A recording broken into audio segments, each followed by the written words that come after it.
നമസ്കാരം. ലെൻസ്കാർട്ടിൻ്റെ IPO പറ്റിയാണ് നമ്മൾ ഈ വീഡിയോയിൽ സംസാരിക്കുന്നത്. എൻ്റെ ബേസിക് ഡീറ്റെയിൽസ് ആണ് ആദ്യം പറയുന്നത്. ഒക്ടോബർ 31 തുടങ്ങി നവംബർ 4 അതിൻ്റെ ഇഷ്യൂ അവസാനിക്കുന്നത്. ഫേസ് വാല്യൂ 2 പ്രൈസ് ബാൻഡ് 382, 402 റേഞ്ചാണ്. ലോഡ് സൈസ് 37 അതായത് ലോഡ് സൈസ് ആയിട്ട് IPO നമുക്ക് അപ്ലൈ ചെയ്യാൻ പറ്റുള്ളൂ.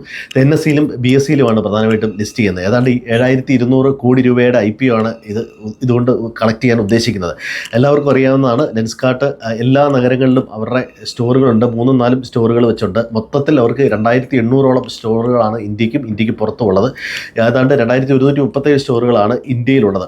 അതിൽ എല്ലാത്തരം ആൾക്കാർക്ക് വേണ്ട ബ്രാൻഡുകൾ അവിടെയുണ്ട്. ആദ്യമായിട്ട് അവർ ഓൺലൈനിലാണ് ഇത് തുടങ്ങിയത്. പക്ഷേ ഇപ്പോൾ നമുക്ക് അവരുടെ സ്റ്റോറിൽ ചെന്ന് നമുക്ക് ആവശ്യമുള്ള സംഭവം വാങ്ങാൻ പറ്റും. ഇപ്പോൾ അവരുടെ ലെൻസും അത്തരം കാര്യങ്ങളും എല്ലാം മാനുഫാക്ചർ ചെയ്യുന്നുണ്ട്. ഒരുപാട് സബ് ബ്രാൻഡുകളുമുണ്ട്. ഈ കളക്ട് ചെയ്യുന്ന പണം പ്രധാനമായിട്ട് ഇത്തരം സ്റ്റോറുകൾ ആരംഭിക്കുന്നതിന്, ഇതുപോലത്തെ സബ് ബ്രാൻഡിൻ്റെ മാർക്കറ്റിങ്ങിനും അത്തരം കാര്യങ്ങൾക്കൊക്കെയാണ് ഇത് ഉപയോഗിക്കുന്നത്. ഇനി പ്രധാനമായി ഇതിൻ്റെ വാല്യുവേഷൻ പാർട്ട് നോക്കുകയാണെങ്കിൽ റവന്യൂ ഏതാണ്ട് 30-32% ഗ്രോത്ത് ഇത് കാണിക്കുന്നുണ്ട്. റവന്യൂ കൂടുന്നുണ്ട്. പക്ഷേ ഇതിന് തൊട്ട് മുമ്പുള്ള 2 വർഷങ്ങളിൽ പലപ്പോഴും ഇത് ലോസ് ആണ് റിപ്പോർട്ട് ചെയ്തിരിക്കുന്നത്.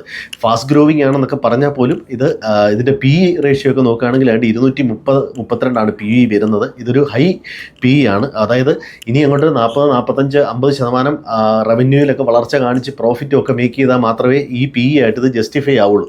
ഇനി മറ്റൊന്ന്, ഇത്തരത്തിൽ നമ്മൾ IPOയിൽ പങ്കെടുക്കുമ്പോൾ പ്രധാനമായിട്ടും നോക്കുന്ന ഒന്നാണ് grey market premium. Grey market premium ഇപ്പോൾ ഏതാണ്ട് 478 ലെവലിനടുത്താണ് മാർക്കറ്റിൽ അത് ട്രേഡ് ചെയ്യുന്നത്. ഏതാണ്ട് 18% ഉണ്ട് അപ്പോൾ ഇത്തരത്തിൽ ഇതിന് മുമ്പ് 26% IPOയ്ക്ക് മുമ്പ് ഇതുപോലെ പ്രീമിയം ഉണ്ടായിരുന്നത്. പലപ്പോഴും ഈ ഓവർ വാല്യൂഡ് ആണെന്നുള്ള രീതിയിൽ ചില ഇൻവെസ്റ്റേഴ്സ്, അതായത് വാല്യൂ ഇൻവെസ്റ്റേഴ്സൊക്കെ ഒരുപക്ഷെ ഇതിനകത്ത് നിന്ന് മാറി നിന്നേക്കാനുള്ള സാധ്യതയുണ്ട്. അപ്പോൾ നിങ്ങൾ തീരുമാനിക്കുക ഇതിനകത്ത് ഇൻവെസ്റ്റ് ചെയ്യണോ വേണ്ടത്. ഒരുപക്ഷെ ഗ്രേ മാർക്കറ്റ് പ്രീമിയം ഉണ്ടെങ്കിൽ നമുക്ക് ചിലപ്പോൾ ഒരു സാധ്യത മാത്രമാണ്, ലിസ്റ്റിംഗ് ഗെയിൻ ചിലപ്പോൾ കിട്ടിയേക്കാം. ഒരുപക്ഷെ അതിനല്ലാത്ത സാധ്യതകളുണ്ട്. ഇതിനു മുമ്പ് വന്ന ഇതുപോലെ ഇവർ ഓൺലൈൻ വഴിയൊക്കെയാണ് വന്നത്. ഇതിനോട് സമാനമായിട്ട് മറ്റൊരു കമ്പനി ഇല്ല നമുക്ക് എടുത്ത് കമ്പയർ ചെയ്യാൻ പറ്റുന്നത്. ഏറെക്കുറെ ടൈറ്റാനാണ് വീണ്ടും ഈ ഗ്ലാസ് ഒക്കെ വിൽക്കുന്ന ഒരു കമ്പനി എന്ന് പറയാനുള്ള മാർക്കറ്റ് ലിസ്റ്റ് ചെയ്തിരിക്കുന്ന കമ്പനി.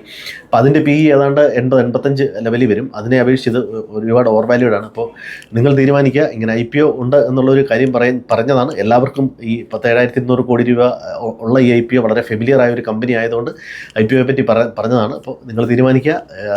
ഇതിൻ്റെ ഡേറ്റ് വരുന്നത് ഒക്ടോബർ 31 തൊട്ട് നവംബർ 4 വരെയാണ്. Thank you.